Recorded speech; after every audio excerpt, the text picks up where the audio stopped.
자, 오늘 말씀 제목은 다윗 시리즈 6번째 시간 왕의 성품 1 경외입니다. 경외. 왕의 성품 1 경외 예거나 왕의 성품 1 경외. 왕이 누굴 얘기하는 거겠어요? 다윗이죠. 하지만 다윗만이 아니라 바로 여러분들이 왕 같은 제사장이다라는 것입니다. 그래서 다윗뿐만 아니라 다윗이 이렇게 하나님이 다윗이라는 사람을 훈련시켰구나라는 것을 보면서 그 훈련을 같이 가면서 하나님이 우리도 이렇게 이제 훈련을 시키시는 거죠. 그래서 우리가 사울과 같이 사울은 왕으로서 지정을 받고 예정하심을 받았지만 결국에는 그 부르심에서 이탈된 것이죠. 실패한 거죠. 그러니까 왕으로서 부르심을 받았다 하더라도 왕의 수업을 받지 못하면 통과하지 못하면 왕이 부르심에서 이탈되는 것이. 근데 안타깝게도 하나님은 이 시대의 모든 신약에 있는 성도들에게 왕으로서 부르심을 주셨는데 그 부르심을 수용했을 때 택함을 받는 거란 말이에요. 제가 첫 시간에도 얘기했잖아요. 두 번째 시간에 얘기했을 거예요. 부르심을 믿음으로 수용할 때 택하심을 잊게 되는 것이. 아멘? 근데 하나님이 왕으로서 불렀음에도 불구하고 왕으로서 택하심을 못 받는 거예요. 성도들이.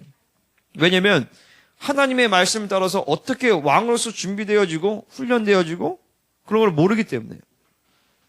알더라도 그 과정을 가지 않기 때문에. 그죠? 이 사무엘상의 다윗을 통하여서 우리는 왕 같은 제사장으로 실질적인 준비가 되어지는 것이. 그래서 이제 제가 첫 번째는 왕의 기름 부음을 얘기하면서 하나님 왕으로 예정된 자에게 하나님 왕의 기름을 부으신다라는 거죠. 그러니까 우리는 기름 부음 받은 자예요.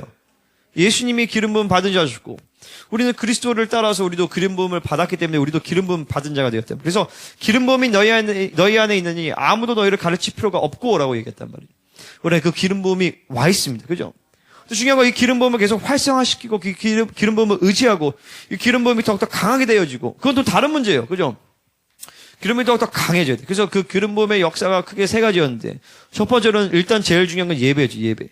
모든 기름 부음의 역사, 여러분이 가지고 있는 은사, 능력, 재능 모든 것들은 일단 1차적으로 아멘 얘들아 여기 집중. 1차적으로 뭐냐면 바로 다 예배에 있어요. 예배. 자 따라서 예배에 실패하면 마스크 내려봐. 입 좀 보게.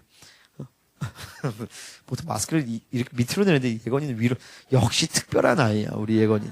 생각하는 게 좀 달라. 응? 내가 예전에 그 만두 시키는 거 뭐 깜짝 놀랐잖아. 그죠? 이 만두 시킬 때 꼬치에 만들어가지고 딱 시켜놓고 천재적인 기질이 있어. 너의 천재적인 기질을 사람들이 대부분 못 알아보지. 그지? 예건아. 응? 여기 봐봐 목사님. 그치? 목사님 알아봐 너의 천재적인 기질을. 진짜로. 조금 산만한 것들이 좀 처리가 안 돼서 그렇지. 그러면 정말 나는 늘 예건이를 기도할 때 박사 이런 것이 떠올라. 박사. 강 박사. 아멘. 그래서 이 기름 부음의 예배가 그러니까 따라서 예배에 실패하면 인생 실패다. 반대로 예배에 성공하면 인생 성공이다. 예배의 목숨을 근데 이거를 잘 못 믿어요, 사실은요. 잘 못 믿으니까 예배를 대충 드리는 거예요. 예배가 안 되는 거예요. 그러니까 우리의 모든 삶도 사실 예배로 드려져야 되는데 이 예배가 안 된단 말이에요. 예배로서 드려지지가 않는 것이. 이걸 못 믿으니까. 여러분 믿으십니까? 일단 최소한 지적으로는 동의가 되죠. 그죠? 머리로는. 근데 지적 동의가 아니라 마음으로 믿어줘야 되는 것이. 그러니까 여러분의 자녀들에게 있어서 가장 첫 번째 자녀에게 키는 뭐겠어요? 첫 번째. 그 예배자로 만드는 거예요, 예배자로. 예배가 안 되면, 그 자녀에게 그게 실패라고 하기 없지만, 자녀 양육에 초점을 잃어버린 거란 말이에요, 사실은요. 예배가 첫 번째, 예배. 공부 잘하는 애로 만드는 것이 첫 번째가 아니라 예배자가 되는 것이 첫 번째, 예배자로. 하나님께 예배자가 온전한 예배자가 되면, 나머지는 하나님께서 다 책임지시는 것이죠. 그렇잖아요. 우리가 자녀들을 키울 때 훌륭하게 키운다, 훌륭한 결론을 가지고 키운다라는 것을 장담할 수 없어요. 근데 최소한 하나님이 원하시는 분량에 따라서 내가 그것을 풀어내야 된다. 우리 부모님들이요. 기도, 훈련, 중보, 울음, 눈물, 헌신 이런 것들은 근데 그렇게 했는데 그렇게 결론이 별로 좋지 않다. 그거는 뭐 어쩔 수 없어요. 그거는 하나님이 선택이죠. 그죠?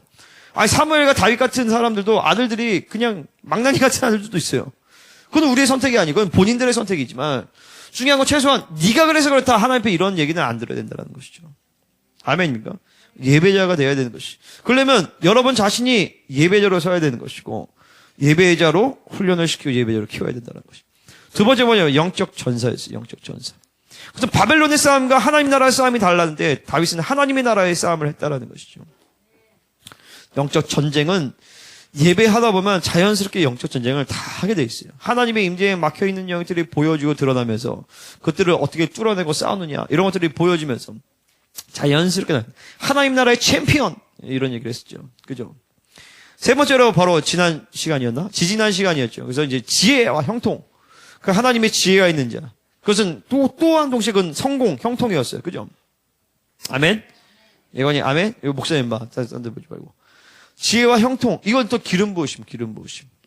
어딜 가나 지혜롭게 행하고 하나님의 그것은 지혜는 어떻게 드러났냐? 바로 겸손으로 드러났어요. 겸손으로. 겸손의 삶으로 드러났다라는 것이죠. 그리고 지난 시간에 왕의 관계성. 이 관계성은 왕의 성품과 기름 부음을 이어주는 아주 중요한 키예요. 이 요나단을 통해서 우리는 예수님을 봤죠. 그죠? 요나단 같은 친구를 통하여서 사실 친구라기보다도 선배, 형제. 그리고 요나단은 아버지 같은 존재였어요. 자신의 아버지 뻘 되는 사람이었단 말이죠. 근데 그 요나단과의 언약적 파트너. 그거를 친구라고 그래요. 성경에서 친구는 언약적 파트너를 얘기하는데 그 요나단 같은 언약적 파트너 한 명만 있어도 다윗은 승리를 보장한 삶을 살았어요. 근데 우리에게는 요나단보다 더 뛰어나고 더 훌륭하고 더 온전한 예수님이 우리의 언약적 파트너 친구가 되어주시니 이게 우리의 인생은 너무나도 담대한 거죠. 이 오늘부터 이제 중요한 게 이제 성품, 광야에서의 성품 훈련 들어가는데 이게 참 성경이 기가 막히게 그냥 이게 예전에 처음에도 얘기했지만 신명기사가 그러니까 선지자적 관점에서 쓰였단 말이에요. 그러니까 역사서가 아니에요. 이게 그러니까 히브리적 관점에서는 사무엘상하 사무엘상하 열왕기상 이거는 역사서로 장르가 구분되지 않아요. 선지서로 구분이 돼요. 전기 선지서. 선지자적인 관점을 가지고 메시지를 가지고 역사를 기술한 거란 말이죠. 그러면 이 선지자적인 관점 안에서 사무엘상 저자는 이제 본격적으로 이제 다윗이 기름 부음을 받고 승승장구하는 것이 이제 끝나고 이제는 광해 훈련을 들어가면서 본격적인 성품을 훈련시키고 왕의 자질을 훈련시키는 걸로 가는데 그게 이제 21장부터 나오는 것이죠.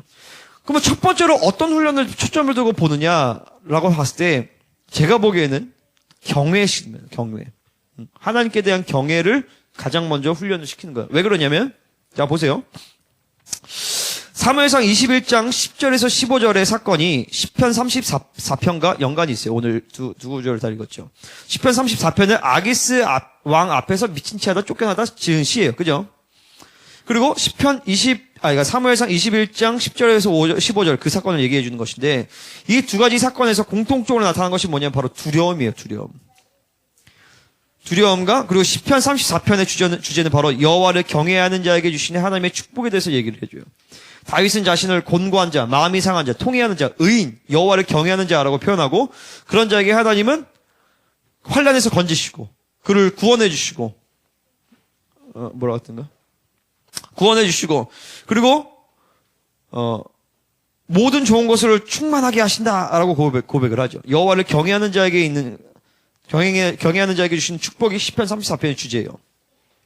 사무엘상 21장과 22장에서 두려움에 대한 이야기들이 굉장히 많이 나와요. 사무엘상 21장 1절에서 아히멜렉은 다윗을 보고 두려워 떨죠. 그리고 이 사건을 목격한 사울의 목자장이자 에돔 사람인 도액. 따라서 도액. 이 도액의 이름의 뜻이 바로 두려움이라는 뜻이에요. 불안, 두려움.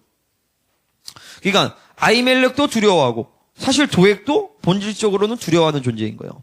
사무엘상 21장 12절에서 다윗은 아기스의 신하들이 한 이야기를 듣고 심히 두려워하죠. 그죠? 그리고 사울은 기본적으로 두려움이 깔려 있어요. 두려움이 깔려 있는 것이고. 그리고 사무엘상 22장에서 이제 사울이 이제 도액의 고발을 듣고 여호와의 제사장들을 다 죽이라고 그래요. 그럴 때 다른 사람들은 두려워서 못 죽이지만 도액은 하나님을 두려워하지 않는 존재이기 때문에 여호와의 제사장을 다 죽여버리는 것이죠. 그러니까 하나님을 두려워하는 자, 두려워하지 않는 자, 사람을 두려워하는 자 이런 것들이 사무엘상 21장과 22장이 계속적으로 반복적으로 나타내주는 것이고 그 과정 가운데서 다윗이 하나님으로부터 직접적인 계시를 받는 것이 시편 34편이에요. 시편 34편의 주제가 바로 하나님을 경외하는 자에게 주신 축복이기 때문에 우리가 전체 쫙 봤을 때 첫 번째로 훈련하시는 성품은 경외심이구나라고 우리가 쉽게 볼 수가 있다는 거죠. 그죠? 동의하시죠? 그죠? 내가 단순히 그냥 내 생각이 아니라 성경 전체적인 흐름과 이 부분에 대해서 쭉 풀면서 경외심이다라는 것이 동의가 되죠. 그죠? 아멘. 이 경외심. 왕의 첫 번째 성품의 훈련에 대한 내용은요, 바로 하나님께 대한 경외인 것이. 그 우리도 마찬가지예요. 하나님이 우리를 훈련하실 때 기름 부으시고 막 은사와 능력을 경험하게 하시고 막 은사를 막 훈련시키게 하시고, 그죠? 우리 교회 같은 경우에는 많은 성도분들이 거의 교회에 오고 여기서 하나님을 만나자마자 경험하자마자 많은 부분들이 다 열렸어요. 이 방언은 뭐 기본이었고 통변 우리 석집사님도 다 열렸고 얘도 막 지원이도 통변도 다 했었고 그죠? 우리 정집사님도 그렇고 제일 느린 게 우리 김세진 집사님인데 그리고 어쨌든 하나님 만나면서 어쨌든 열리긴 다 열리고 그죠? 그거는 어렵지가 않아요. 얘네들도 방언 다 해요. 기름 부음이 임하여서 은사가 임하는 것은 그것은 어려운 것이 아니에요. 중요한 건요, 여기서부터 이제 우리가 그 이후에 하나님께서 여러분들을 왕의 성품과 자질을 가진 자로 훈련시키시는데 첫 번째 통과에 대한 성품이 뭐다? 바로 하나님께 대한 경외다라는 것이 경외. 옆 사람에게 선포하겠습니다. 하나님을 경외하는 사람이 됩시다. 우리 예담이 예건이도 서로 그렇게 얘기해. 하나님을 경외. 요새봐 하듯이 하란 말이야. 강력은 응? 하나님을 경외하는 사람이 돼요. 하나님을 경외하는 사람이 되는 것이. 하나님에 대한 경외감. 우리 여러분 자신 한번 잘 보세요. 내가 정말 하나님을 경외하는 사람인가? 하나님을 정말 내가 진정으로 경외하는 사람인가? 하나님을 경외한다는 것이 도대체 무슨 말인가? 그죠? 그러니까 내가 스스로 이게 아니라 나를 좀 객관화시켜서 봤을 때 정말 나는 하나님을 경외하는 사람이에요. 그러면 내가 봤을 때 하나님을 경외하는 사람은 어떤 모습인가? 어떤 사람인가? 어떤 자질과 성품과 어떤 성질을 가지고 있는 것인가? 이걸 한번 여러분 생각해 봤으면 좋겠어요. 그리고 내가 정말 하나님을 경외하는 사람인가? 그것이 아니라면 일단 이 첫 번째 성품의 훈련이 지금 안 돼 있는 것이고 하나님은 분명히 이 영역에 대해서 훈련을 시키고 계실 거예요. 만약에 이 영역에서 훈련이 지금 안 시키고 있다. 그렇다면 아직 너무 어린 거죠. 너무 어려서 하나님이 이 부분에 대해서 아직 훈련도 시작이 안 된 거예요. 혹은 훈련이 되고 있지만 이것을 인지하지 못하는 것이죠. 이 하나님께 대한 경외감을 반드시 첫 번째로 우리는 통과를 해야 되는 것입니다. 사무엘하 23장 3절에서 이렇게 얘기합니다. 다윗이 자신의 인생을 회고하면서 정리하면서 이스라엘의 하나님이 말씀하시며 이스라엘의 반석이 내게 이르시기를 하나님이 나한테 이렇게 얘기하셨다는 거예요. 사람을 공의로 다스리는 자, 하나님을 경외함으로 다스리는 자여. 이렇게 얘기했어요. 하나님이 다윗의 인생을 종합적으로 얘기했어요. 하나님이 다윗 너는 어떤 사람이냐? 바로 하나님을 경외함으로 다스리는 자다라고 얘기했다는 거예요. 기가 막히죠. 기가 막히죠. 다윗은 이런 하나님의 칭찬을 드려요. 이건 뭐냐면 다윗의 인생의 시작이 이 경외함의 훈련이었고 그 인생의 결론을 봤을 때 나는 하나님을 경외하는 자로 하나님으로부터 인정함을 받았다라고 얘기하는 거예요. 아멘. 우리가 이렇게 하나님을 경외하는 자로 인정함을 받으시기를 축복합니다. 자, 크게 세 가지를 볼 텐데 첫 번째로 하나님을 경외하는 것은 무슨 말인가? 이거를 보도록 하겠습니다. 하나님을 경외한다는 것은 하나님의 영광을 목도할 때 가능해요. 하나님의 영광을 목도할 때. 하나님의 영광이란 말은 히브리어로 카보드죠. 카보드라는 말 자체는 무겁다라는 것이. weight. 무게예요, 무게. 하나님의 영광이 그냥 단순히 좋다가 아니라 하나님의 영광에 무게가 있어요. 그분은 무게 있으신 분이에요. 사람마다 어떤 무게가 있죠. 어떤 육체적인 무게뿐만 아니라 무게가 아니라 그 사람이 가지고 있는 무게가 있어요. 하나님의 영광을 목도할 때 그분의 무게, 그분의 존재, 그분의 영광, 그분의 위엄을 볼 때 우리는 하나님을 경외하게 되어 있다는 것입니다. 하나님의 경외라는 말은 사실 하나님께 대한 사람을 두려워한다라는 것과 하나님을 경외한다는 단어는 똑같은 단어예요. 히브리어로 다 야레라는 뜻이에요. 그러니까 하나님을 두려워하다. 그러니까 두렵다라는 그 야레라는 단어의 뜻 중에 하나가 바로 경외라는 것이 있어요. 그래서 어떨 때는 두렵다라고 번역하고 어떨 때는 경외심으로 번역을 하는 것이죠. 어쨌든 이 하나님께 대한 경외, 하나님을 경외하는 만큼 우리는 하나님의 영광을 목도하게 되고 하나님의 영광을 사모하는 자는 하나님을 경외하게 돼 있다라는 것이죠. 우리가 성경 전체에서 이 경외에 대한 하나님께 대한 경외에 대한 중요한 구절들을 함께 좀 보도록 하겠습니다. 창세기 22장 12절 펴볼 수 있는 분들은 펴보세요. 성경을 많이 펴봐야 돼요. 창세기 22장 12절. 이게 우리가 성경에서 어떤 단어를 연구할 때 가장 먼저 쓰인 그거를 중요시 여겨야 돼요. 거기서 그 단어에 대한 씨가 들어가거든요. 창세기 22장 12절에 이렇게 얘기합니다. 사자가 이르시되 그 아이에게 네 손을 대지 말라. 한번 같이 읽겠습니다. 시작.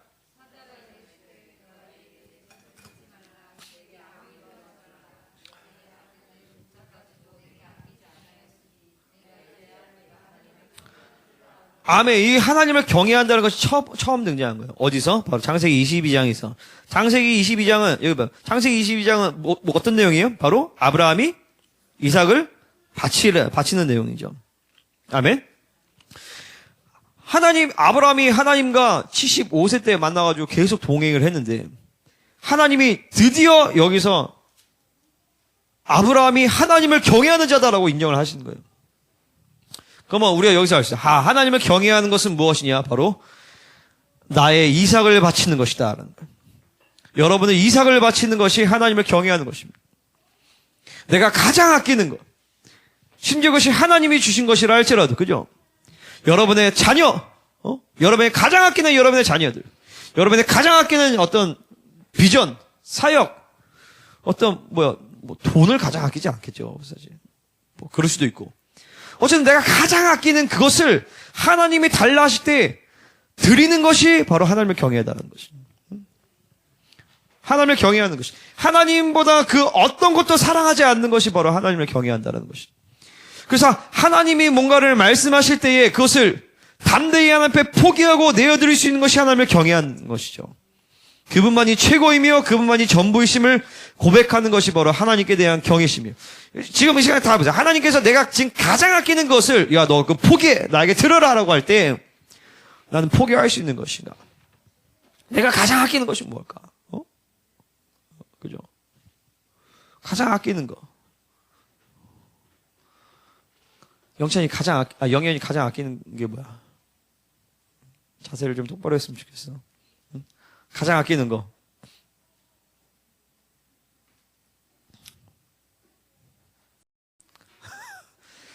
가장 아끼는 거. 내가 가장 아끼는 거. 하나님이 그것은 어떤 내 시간이 될 수 있어요. 내 취미 생활이 될 수 있고 내가 누리는 대부분은 결국에는 자아죠. 자아. 여러분의 자녀라 할지라도 사실 그것은 내 자아와 연결이 되기 때문에 여러분의 자녀들이 목숨같이 여겨지는 것이. 딱 분리가 되면 내 안에서 다 분리가 돼. 내가 저 같은 경우는 사역, 우리 사랑하는 가족들, 부모님, 형제들, 아내, 자녀 모든 것들이 다 분리가 돼. 다 분리가 돼. 그리고 하나님은 그렇게 저를 인도해 오셨어요. 물론 아직도 내가 모르는 영역에서 분리가 안 되는 영역이 있을 수 있겠지만 하나님이 너 포기할 수 있어 라고 할 때 하나님이 늘 그렇게 물어요. 우리가 결혼하기 전에도 하나님의 먼저 그걸 물어보셨고 아기가 태어나기 전에도 먼저 그걸 물어보셨고 내가 여기 우리 교회 오기 전에 부모님과 우리 같이 연합해서 살기 전에 대구에 있을 때 하나님이 그거를 얘기하셨어요. 너의 부모님은 너에 대해서 죽었다. 우리 형제들에 대해서도 마찬가지고 성도들은 너무 쉽죠. 교회도 쉽고, 교회 분리되고 이런 것들은 하나님이 부르세요. 근데 이거 진짜 굉장히 중요한 얘기예요. 왜냐면, 이거 보세요. 내가 뭐가 분리가 안 됐냐, 이런 걸 보려면요. 내가 뜨는 영역들을 보셔야 돼요. 내 열받는 영역들. 뭐가 탁 뜬다. 그럼 내가 분리가 안 돼 있다라는 것이. 누군가 내 자녀를 욕볼 때, 물론 자녀들을 욕보면 기분이 안 좋죠. 근데 그게 아니라 막 확 뜬다. 그러면 뜨는 것 자체는 하나님 안에서 올라오는 분노는 맞지만 내 안에서 어떤 분노와 혈기나 영이 뜬다. 이건 결탁되어 있는 것이. 목사님, 그러면 안 그런 사람이 어디 있습니까? 안 그런 사람이 없겠죠. 그러니까 계속 좀 분리가 돼야 된다는 거지. 부모님에 대해서 마찬가지. 예전에 우리는 이제 목회자 자녀니까 또 목사님. 목사님, 우리 힘들게 하면은 막 미운 거예요. 사실 그건 혈과 육적인 사랑 때문에 그렇게 믿게 되는 것이. 감히 우리 아버지를, 그러니까 PK들이 그게 상처가 많다고요. 이게 분리가 안 되기 때문에. 그 정도의 성숙함이 없기 때문에. 분리를 시켜버려야 돼, 분리를. 내가 누리는 세상적인 즐거움과 경향성들, 이거 분리시켜야 되는 것이죠. 그분만이 최고이며 그분만이 전부이심 고백하고. 그 다음에 이제 또 중요한 거, 너무 여기 머무르면 안 돼요. 그래서 경외, 사랑, 순종, 친밀, 거룩, 경건, 이건 다 같이 연결돼요. 이제 뒤에서 쭉 보게 될 것이. 그래서 창세기 22장 12절이 하나님에 대한 경외에 대해서 가장 잘 보여주는 것이고, 뒤에서 이제 또 계속적으로 나와요. 출애굽기 20장 20절에서 모세가 백성에게 이르되 두려워하지 말라. 하나님이 임하시면, 이거 우리가 십계명에 대한 말씀이죠. 하나님이 임하시면 너희를 시험하고 너희를 경외하여 범죄하지 않게 하려 함이라. 그래서 이스라엘 백성들이 하나님이 우리에게 말씀하시지 말게 하소서. 당신이 우리를 통해서 말씀하소서. 하나님이 우리에게 말씀을 우리가 죽을까나이다. 그랬더니 하나님이 너에게 이렇게 영광 가운데 임하신 것은 너희로 경외하게 하기 위함이다. 아멘. 그 경외하여서 너희가 범죄하지 않게 하려 하심이니라. 욥기서 1장 1절. 욥은 욥이라 불리는 사람이 있는데 그 사람은 온전하고 정직하여 하나님을 경외하며 악에서 떠난 자더라. 잠언 8장 13절. 여호와를 경외하는 것은 악을 미워하는 것이라. 하나님을 경외하는 것은 죄를 멀리하는 것이다. 라는 거예요. 악을 멀리하는 것이다. 라는 거예요. 보세요. 하나님을 만나고 그랬는데도 죄가 잘 해결이 안 되는 사람들이 있어요. 그 이유는 하나님을 만났지만 하나님을 그냥 너무 친밀함으로만 만나는 거예요. 그러니까 친밀함이라보다도 하나님이 그냥 이렇게 우쭈쭈 하는 방향으로만 만나주는 거예요. 하나님께 대한 경외심을 모르기 때문에 죄를 멀리하는 것이 안 되는 것이죠. 모든 보혈에 대한 능력과 하나님의 회개에 대한 모든 진리체가 다 있어도 하나님께 대한 경외심이 없으면 죄를 멀리할 수가 없습니다. 특별히 우리 청년들이나 우리 아이들, 특별히 생명사에서 하나님을 만나서 은사적으로는 다 열렸는데 특별히 습관적인 죄에서 이게 해결이 안 되는 친구들, 하나님께 대한 경외심을 모르기 때문에 그래요. 하나님께 대한 경외심이 해결이 안 되는 거예요. 하나님이 두려운 분이라는 것을 잘 모르는 것이죠. 여러분 그거 아셔야 돼요. 죄에 대한 문제는 절대 그냥 해결이 안 돼요. 회개가 되지 않으면 반드시 심판으로 들어갑니다. 우리가 많은 경우에 착각하는 거예요.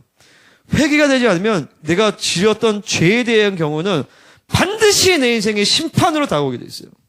반드시. 그러니까 우리에게 있는 보혈에 대한 공로가, 보혈에 대한 인총이 좋은 것은 죄를 지을 수 있는 면죄부가 주어진 것이 아니라 죄를 해결할 수 있는 능력이 주어진 것이에요. 근데 많은 경우에 죄를 지어도 된다라는 면죄부로 생각하는 경우가 있어요. 그렇지 않아요. 우리가 죄를 짓고 해결이 안 된다라면 반드시 부메랑처럼 내 인생에 돌아오게 돼 있다는. 반드시. 아멘. 그것이 이 땅에서가 아니라면 죽어서도 반드시 그것은 부메랑처럼 돌아온다. 그러니까 죄가 있는 상태를 간과하면 안 되는 것이죠. 늘 회개하고 보혈의 공로를 늘 힘입어서 의지하고. 그럴 때 하나님께 대한 경외심. 그러니까 죄에 대한 문제가 그래요. 그러니까 악을 미워하게 돼 있어요. 악을 미워하게 돼 있어요. 그러니까 많은 경우에 내가 세상의 세상의 모든 것들 다 끊어내기는 어렵겠죠, 지금요. 그죠? 저도 그렇고. 때로는 공격받고 그러면, 때로는 유튜브 보게 돼 있어요. 저도. 근데 중요한 건요, 내 방향성 자체가 그것을 허용하면 안 된대요. 그러니까 이게 참 무서운 게 뭐냐면, I can control this. I can control this. 내가 통제할 수 있어. 라고 생각하는 순간, 죄를 통제할 수가 없어요. 죄는 생명이기 때문에 절대 우리는 죄를 통제해요. 제가 수년 동안 착각했던 것 중에 하나예요. 최근에 하나님 깨닫게 하시고. 나는 죄를 통제할 수가 없어. 밥 존스 목사님이 예전에 이런 환상을 봤던데, 아무튼 밥 존스 목사님 쓴 책이 있는데, 어떤 미국의 유명한 목사님이 계시는데, 그 목사님에 대한 환상을 봤댔나, 아무튼 꿈을 꿨댔나, 아무튼 그래요. 근데 그 목사님이 아주 작은 뱀을, 너무 이쁜 뱀이었대. 그 뱀을, 그 알이 있었는데, 그 알을 잘 품었다가 그 아래서 뱀이 나온 게 이쁜 뱀이. 그래가지고 뱀이니까 이쁜 뱀이가 새끼니까 그냥 그거를 잘 내가 컨트롤할 수 있어. 그래서 그 뱀을 잘 이렇게 키우고 잘 이렇게 놓은 거예요. 어느 날 그 뱀에 물린 거죠. 근데 그게 어떤 그 목사님에 대해서 그런 그 환상을 본 거예요. 근데 그 목회자가 거기에 뱀에 물렸는데 그 뱀이 바로 불륜으로 저질러가지고 그렇게 된 거예요. 넘어지게 된 거죠. 그러니까 자기도 모르게 내가 이런 거는 컨트롤할 수 있어. 내 안에 있는 이런 음욕, 음란의 역사들, 이런 정력, 이런 것들을 내가 컨트롤할 수 있어. 나는 성령 충만하고 나는 목회자고 나를 통해서 하나님의 표적이 드러나고 나는 진리 체계가 막 꿰져 있고 그러니까 나는 이런 걸 내가 컨트롤할 수 있어 라고 생각했지만 죄는 컨트롤할 수가 없다라는 것이. 그것이 아간의 범죄를 통해서 여호수아의 군대가 우리에게 보여주는 교훈이죠. 별거 아니네. 내가 컨트롤할 수 있어. 내가 이길 수 있어. 하지만 거룩의 문제를 해결하지 않고 하나님의 의의 문제를 해결하고 우리가 컨트롤할 수 있는 것은 아무것도 없다라는 것이죠. 내 안에 작은 죄악의 문제. 그죠? 내 안에 슬금슬금 들어오는 세상적인 경향성에 대한 문제. 그래서 내가 얘기하는 거예요. 여러분 가정 안에서 세상의 통로를 열어놓고, 그죠? 그 TV나 이런 것들을 그대로 다 방치해놓고, 핸드폰이나 애들 게임이나 이런 것들 다 그냥 다 열어놓고, 왜 이렇게 세상의 공격이 심하지? 왜 이렇게 음란의 공격이 심하지? 라고 여러분 얘기할 수가 없다는 것이죠. 왜냐면 그 통로가 다 열려져 있거든요. 여러분 착각이에요. 내가 컨트롤할 수 있어, 이거를. 컨트롤 못해요, 절대 여러분요. 여러분의 자녀를 여러분이 컨트롤할 수 있다고 생각하세요? 절대 못합니다. 내 생각 하나 컨트롤을 못하는데 여러분이 여러분의 자녀들을 어떻게 컨트롤하게 돼 있어요? 세상에 열린 통로들을 다 죽여버려야 돼요. 아멘입니까? 나중에 우리 학교를 하면 내가 입학 조건 중에서 이런 거 할 거예요. TV를 없애야 된다. 그리고 TV를 가지고 와서 그거를 모니터로 다 쓸 거예요. 교회 모니터로. 왜냐면 컴퓨터가 필요하기 때문에. 그러니까 뭐냐면 이런 것들이 이런 방향성들을 그러니까 뭐냐면 어쩌다가 볼 수 있겠죠. 근데 중요한 건 보거나 접했을 때 회개를 해야 되는 거예요. 회개를요. 내가 그런 방향성을 설정해두면 방향성을 이렇게 이건 내가 컨트롤할 수 있어. 이 정도는 괜찮아 가면 회개가 안 돼요. 회개가 안 되니까 계속 그 흐름이 계속 슬금슬금 들어온단 말이에요. 자기도 모르게 이제 굳어지는 것이. 근데 회개에 대한 방향성이면 그래 내일 또 보더라도 회개를 하라는 거예요. 내일 또 보더라도 회개를 하라는 거죠. 내일 또 세상에 접하더라도 회개를 하는 거면 회개하다 보면 어쨌든 점점 줄어들게 돼 있어요. 그러니까 방향성의 문제를 잘 세워야 되는 것이. 세상의 경향성들과 흐름들을 그러면서 그렇잖아요. 저도 예전에 착각했던 게 그런 거거든요. 뭐냐면 세상이 주는 즐거움이 있잖아요. 근데 세상이 주는 즐거움이 있는데 이게 인간사에서 어느 정도 필요해라고 저도 그렇게 생각을 했었어요. 근데 그렇지 않아요. 세상의 즐거움이 올수록 하나님이 주시는 참된 기쁨이 사라져요. 그래서 하나님 안에서 기뻐하는 법을 배워야 돼요. 그게 킹덤 패밀리. 우리가 오늘도 저희도 이 명절 전후로 막 요즘에 교회적으로 막 음란과 이간 역사가 막 강해가지고 저도 막 계속 뭐 하다가 어젠가 그저께가 뭔가 탁 풀어졌어. 이게 참 신기하죠. 이게 영적인 게 참 신기해요. 나도 모르게 내 안에서 계속 불평과 이런 것들이 막 계속 있었거든요. 근데 이제 제가 기도하다가 하나님께서 딱 깨닫게 하시죠. 네 안에 영의 역사, 비판의 영이 네 안에 들어왔다. 그래서 이것을 회개하고 풀어내면서 갑자기 하나님의 나라가 확 내 심령 안에 임했단 말이에요. 그래서 집에 와가지고 그냥 우리 집사람 아내를 보는데 그냥 갑자기 너무 미안하고 고마운 거야. 그래서 여보 미안해 고마워. 근데 뭐 우리가 막 싸우지도 않았어. 싸운 것도 아닌데 다퉜던 것도 아니고. 근데 눈물을 흘리면서 그냥 풀어진 거예요. 그러니까 뭐냐면 말은 그렇게 안 해도 영적인 흐름 안에서 쌓여있는 것들이 우리 안에 있어요. 사실은요. 그게 하나님의 나라가 축 임했단 말이에요. 그러니까 하나님의 나라가 임하니까 그냥 뭘 안 해도 그냥 즐겁고 재밌는 것들이 풀어져. 밥을 먹어도 재밌고, 아기가 울어도 재밌고, 아기가 똥을 싸도 재밌고. 그러니까 우리는 늘 착각하는 게 뭔가 상황과 환경의 문제가 아니라 하나님의 나라가 내 안에 이루어지지 않아. 하나님의 나라가 네 안에 있다라고 했는데 그 내 안에 하나님의 나라만 이루어지면 하나님의 천국과 기쁨이 우리가 임하게 되는 것이죠. 하나님을 경외하는 자는 악을 미워합니다. 정말 이런 식으로 하면 이제 끝도 없겠다. 말씀이. 신명기 5장 29절에서 나를 경외하면 내 모든 명령을 지켜서 그들과 그 자손이 영원히 복받기를 원하노라. 신명기 6장 2절에 네 하나님 여호와를 경외하라. 내가 너희에게 명한 그 모든 규례한 명령을 지키게 하기 위한 것이며. 그러니까 하나님을 경외하는 것과 하나님의 말씀에 순종하는 것은 다양하게 있어요. 하나님의 말씀을 순종하는 거, 하나님을 경외하는 거, 하나님을 사랑하는 거, 하나님을 섬기는 거, 하나님을 의지하는 것이 계속 모세오경을 비롯한 모든 성경 구약성경에서 계속적으로 동일하게 얘기를 해요. 하나님을 경외하며 그러면서 계속 하나님의 계명들을 말씀하면서 여호와를 경외함으로 성서를 경외하라. 부모를 공경함으로 여호와를 경외하라. 노인을 공경함으로 여호와를 경외하라. 외인들을 잘 섬겨주면서 여호와를 경외하라. 11조를 잘하면서 여호와를 경외하라. 계속 이 모든 거 뭐냐면 여호와를 경외할 때 하나님의 말씀을 절대적으로 받아들이게 되어 있다는 것이죠. 그러니까 우리는 여기에 자꾸 속으면 안 돼요. 여러 명 가진 은사, 능력, 영적 체험, 기름 부으심 이게 기준이 아니라 기준은 바로 뭐냐면 내가 얼마나 여호와를 경외하며 그분의 말씀을 순종하고 그분을 섬기느냐, 그분을 의지하느냐, 이것이 중요한 거예요. 그죠? 그래서 이제 우리 교회는 이게 자꾸 은사에 집중하면 고린도 교회로 가는 거죠. 이제 우리는 은사나 능력, 기름 부으심, 내가 가진 실력, 지혜, 그죠? 바벨론적인 어떤 여러분 가진 연봉, 그죠? 학력, 지위 이게 지금 중요한 게 아니라 하나님의 성품이 왕의 성품이 내가 좀 드러나고 내가 훈련되고 있느냐. 이제 큰기쁨 교회는 이제 이런 흐름으로 가야 되는 것이죠. 이런 흐름으로 가야 되는 것이.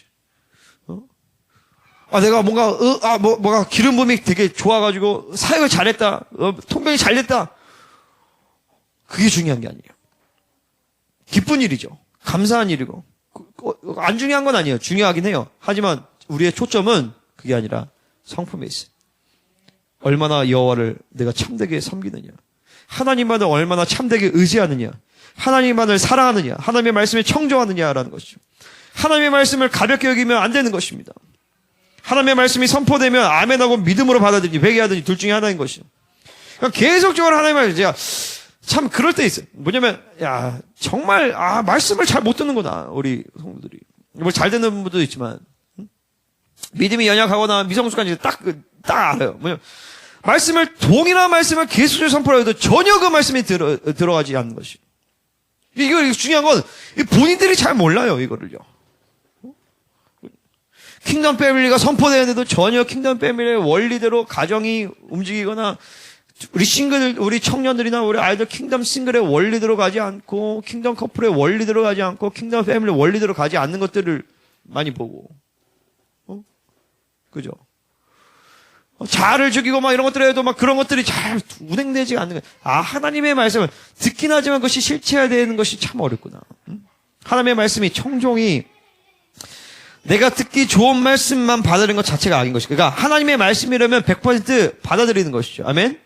자, 사람이 떡으로만 살 것이 아니라 하나님의 입으로부터 나오는 모든 말씀으로 나온다고 했어요. 그죠? 때로 어떤 말씀은 내가 듣기 좋고 내가 수용하고 내가 순종하기 좋지만 그것만은 받아들일 것은 사실은 우상숭배예요. 우상숭배. 하나님의 말씀을 통해서 내 욕구를 채우려고 하는 것이죠. 이 자기 욕구로 사는 것이 사실 가장 신앙생활에 가장 최악의 적인 것이죠. 모든 말씀, 그래서 우리는 이렇게 해요. 하나님,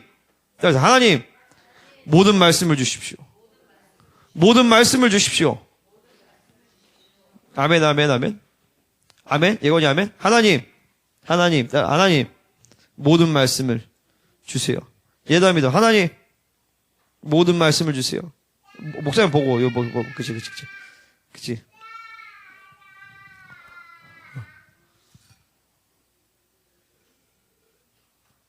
강한이는 어디 갔어? 강건, 너 깼으면 와, 일로. 왜 거기서, 일로 와, 빨리. 한이도 오고, 은지 제자리로 가고.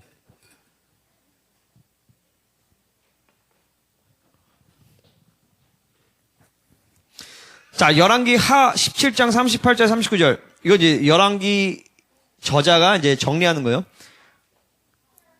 내가 너희와 세운 언약을 잊지 말며 다른 신들을 경외하지 말고 오직 너희 하나 여호와만을 경외하라. 그가 너희를 모든 원수의 손에서 건져내리라 하셨으나 뭐냐면 그렇게 안 했다라는 것이죠. 이스라엘 백성들이 북이스라엘이.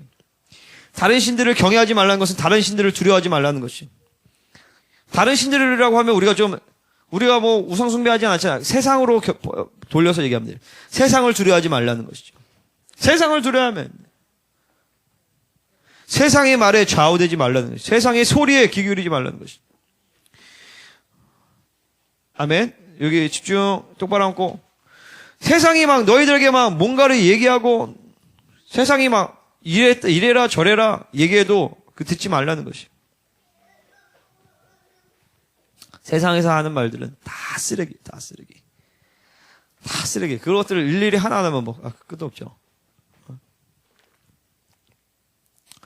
하나님의 말씀이 말하고 계시는 거에만 집중을 하라는 것이. 자기 생각, 목적, 자기 소원, 자기 비전, 자기 야망이 있으면 하나님의 음성을 못 들어요. 그러니까 이게 분명히 뭐냐면 우리 교회는 하나님의 음성을 들을 수 있는 모든 것들이 다 준비되어 있어요. 그죠? 진리체계가 풀어져 있죠. 기름 부으심이 있죠. 기도에 같이 중보하는 중보자들이 있죠. 또 정확히 분별할 수 있고 같이 크로스 체킹할 수 있는 목사님이 계시죠. 그런데도 하나님의 음성을 듣지 않고 내 삶의 영역까지 듣지 않는 것은 이건 진짜 굉장한 어떤 뭐라 하죠? 그러면 안 되는 거예요. 그죠? 그렇잖아요. 뭐 우리 애들 같은 경우에는 어느 학교를 갈 거냐, 어느 고등학교를 갈 거냐, 어느 대학을 갈 거냐, 어떤 과를 갈 거냐, 어떤 취업을 갈 거냐.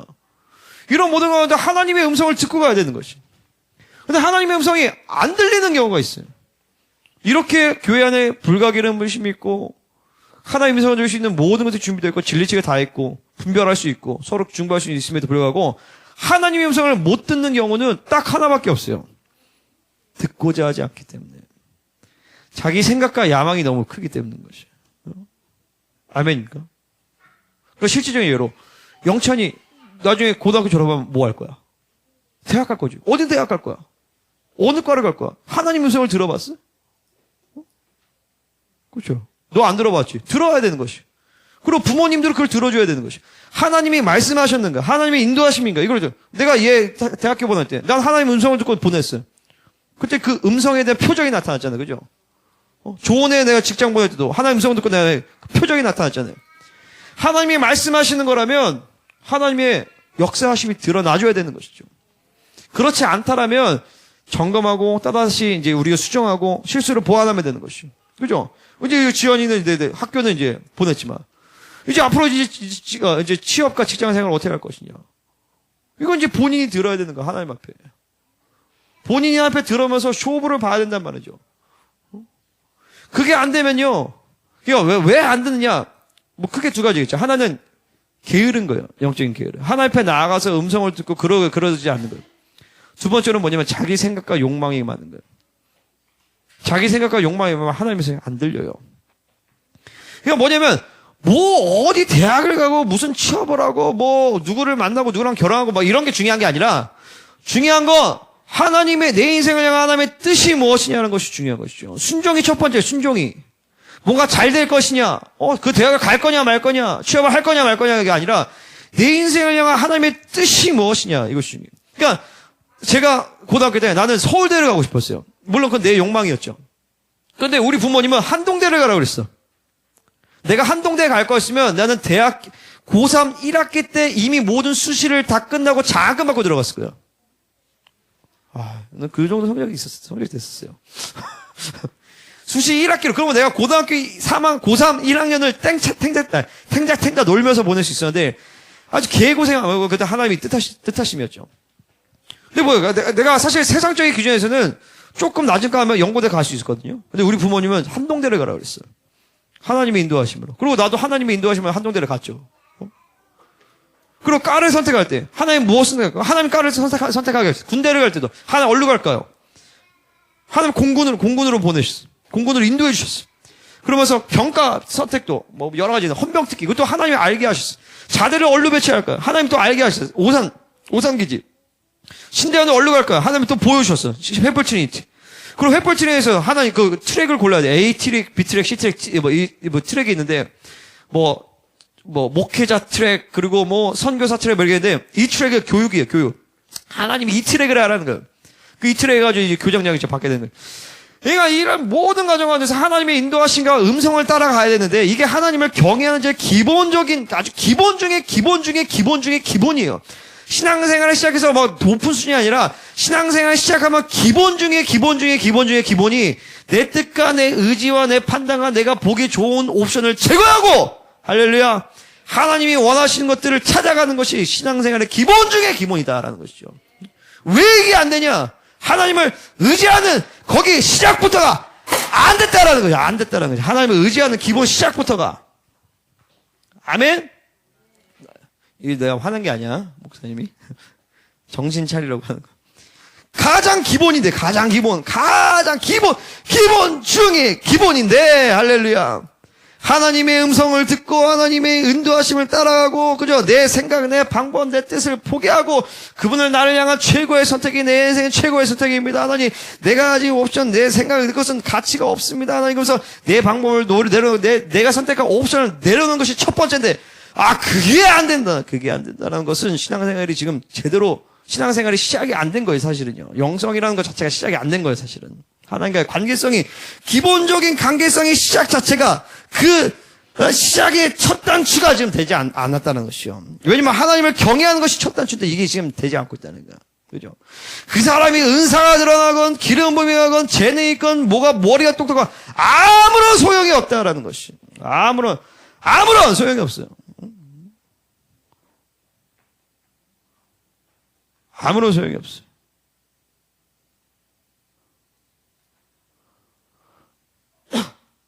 그게 바로 다른 신들을 경외하게 된다는 것이에요. 왜냐면 하나님의 음성을 경외하니까 하나님의 음성을 듣게 돼 있는데 하나님의 음성이 안 들리고 다른 소리를 듣는다는 것은 다른 신들을 경외하고 있다는 거예요. 다른 소리를 내가 경외하고 청종하고 있다는 것이요. 그 다른 신들은 뭐겠어요? 자기 욕구죠, 사실은요. 자기 욕구, 자기 욕심, 자기 원함, 자기 필요, 세상적인 욕구들, 바벨론의 욕구들을 섬기고 있는 것이에요. 그거를 인정하는 것에서부터 치유가 시작이 됩니다. 그것을 인정할 때에 회개가 시작이 되어지고 회개가 될 때에 치유와 회복이 시작되어지는 것이에요. 죄의 문제, 내면적인 문제가 해결되지 않고는 절대 외부적 상황의 문제는 풀어지지 않을 뿐만 아니라 풀어줘도 아무런 의미가 없어요.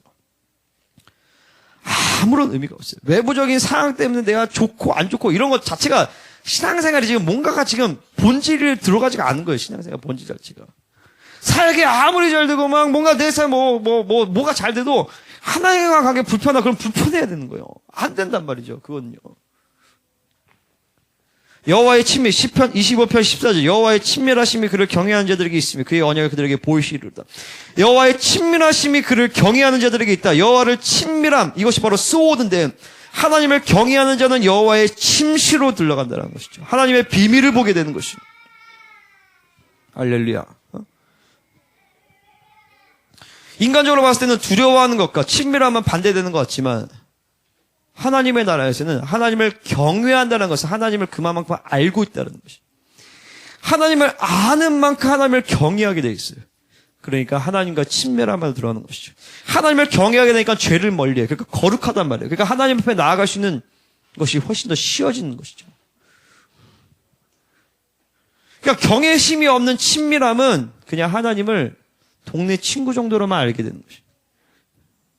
동네 친구 정도로. 하나님의 경외심이 없는. 죄에 대한 그냥 내가 만나고 싶으면 만나고 위로가 필요하면 만나주고 그냥 내가 좀 필요하고 좀 뭔가 도움이 필요하거나 그럴 때 좀 필요한 친구. 그분은 어디 곳에나 계시고 언제 어디서나 나의 주인이 되시며 나의 왕이 되심에도 불구하고 정말 그냥 필요할 때만 찾고 아닐 때는 그냥 내 멋대로 자기 생각과 방법대로 가는 것은 참된 친밀함이 아닌 것이죠. 시편 34편 7절 여호와의 천사가 주를 경외한 자를 둘러주시고 그들을 건지시 여호와를 경외한 자들을 하나님 구원하신다는 시편 34편 9절 그를 경외하는 자에게는 부족함이 없도다. 여호와를 경외하는 자 부족함이 없다는 것. 시편 103편 11절 그를 경외하는 자에게 그의 인자하심 헤세드가 크심이로다. 아버지가 자식을 긍휼히 여기고 여호와께서 자기를 경외하는 자를 긍휼히 여호와를 경외하는 긍휼히 여기신다. 여호와를 경외함이 지혜의 근본이라. 지식과 지혜의 근본. 그는 자기를 경외하는 자들의 소원을 이루시며, 경외하는 자들의 하나님은 소원을 이루어주신다는. 잠언 10장 27절, 여호와를 경외하면 장수하느니라. 할렐루야, 장수하시기를 축복합니다. 잠언 14장 26절, 여호와를 경외하는 자는 견고한 의뢰가 있느니 그 자녀들에게 피난처가 있으리라. 여호와를 경외하는 자는 자들의 자녀들에게는 피난처가 되어주신다. 겸손과 여호와를 경외함의 보생은 재물과 영광과 생명이니라. 아멘, 할렐루야. 이사야서 11장 3절, 그가 여호와를 경외함으로 즐거움을 삼을 것이며, 메시아는 여호와를 경외하는 것을 즐거움으로 삼으시다. 여호와를 경외하는 것을 우리의 즐거움으로 삼으시기를 축복합니다. 아멘. 아멘. 할렐루야. 자, 그렇다면 어떻게 경외하는 자가 되는가? 이건 신명기 17장 19절에 나와요. 평생에 자기 옆에 두고 읽어. 율법책을 얘기한 것이죠. 평생의 율법책을 자기 옆에 두고 읽어. 그의 하나님 여호와 경외하기를 배우며 율법의 모든 말과 이 규례를 지켜 행할 것이라. 뭐냐면 어떻게 하나님을 경외하느냐? 하나님의 말씀을 계속 듣고 먹으면서 하나님의 말씀의 무게를 깨닫고 하나님의 말씀을 경외함으로 받을 때 하나님을 경외할 수 있다라는 것이죠. 그러니까 지금 이렇게 선포되어지는 말씀이 하나님의 말씀으로 여러분의 심령 안에, 영 안에 계신 성령께서 기름 부으시고 인정하신다면 이 말씀을 가볍게 여기면 안 되는 것이죠. 이 말씀을 그냥 선택으로 그럴 때도 되고 안 그래도 되고 아니라 이 말씀을 진리로 수용해야 되는 것이죠. 왜냐면 이것은 내 말이 아니라 하나님의 말씀이기 때문에.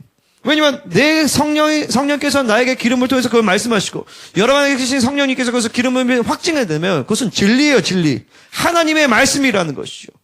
단순히 사람의 말이 아니에요. 그 말씀을 반드시 마음으로 받아들여서 순종하면서 그 말씀을 전인격적으로 받아야 되는 것이죠. 그래서 하나님을 경외하는 자는 말씀에 청종하고 말씀을 사랑하는 자는 하나님을 경외하게 되어 있다는 것이. 하나님을 경외하는 자는 하나님의 말씀을 경외합니다. 하나님의 교회를 경외합니다. 하나님의 종들을 경외합니다. 하나님이 세우신 질서를 경외합니다. 아멘입니까? 그래서 하나님을 경외하는 자는 거룩한 삶을 살게 되어 있어요. 악을 멀리합니다. 여호와의 친밀함 안으로 들어가게 됩니다. 모든 경외하게 자에게 주시는 복을 누리게 됩니다. 여러분 이렇게 하나님을 경외하는 자가 되시기를 예수님으로 축복합니다. 자, 다시 한번 선포하겠습니다. 당신은 하나님을 경외하는 자입니다. 해야지, 얘들아.